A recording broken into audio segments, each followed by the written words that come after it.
Kanina uling. Ang kasunod ay kahoy. Sa pag-aral ng operasyon ng treasure mga kasamang hunters, pag tayo ay nakaka-hits na ng kahoy, ibig sabihin malapit na tayo sa object. Sa bandang dulo, katabi ng bote na yan, no? Katabi ng bote. Kaso yung bote natanggal at itakip. At yan nakaslide. Yan may tubig pa. Kung inyo makikita may liquid. Tapo na. At ang liquid ay kulay puti.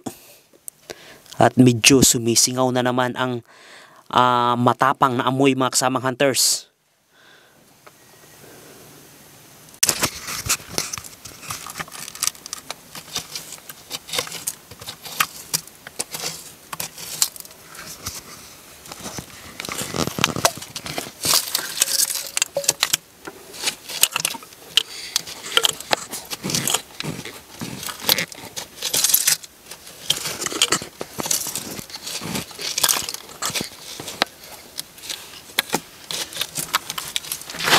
Lakas ng tama mga kasamang hunters.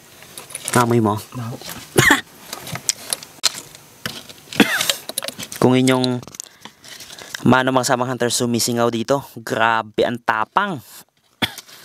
Napakasakit sa dibdib. Tapang to, sumisingaw ang lason mga kasamang hunters. Okay, kutkutin mo dyan. Pupull out tayo. Di talaga, di kaya mga kasamang hunters. Napakalakas ng natapong lason dito.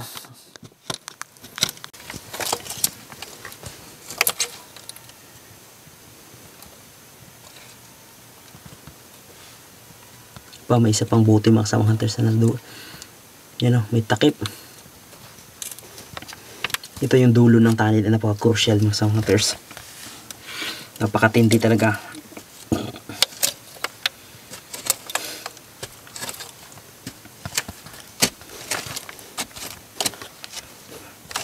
Sa inyong pagtitreasure mga kasamang hunters, mag-ingat kayo. Ang treasure ay hindi matrabahong hindi madali. Kailangan ay sipag talaga, tiyaga at saka tiis at consistency.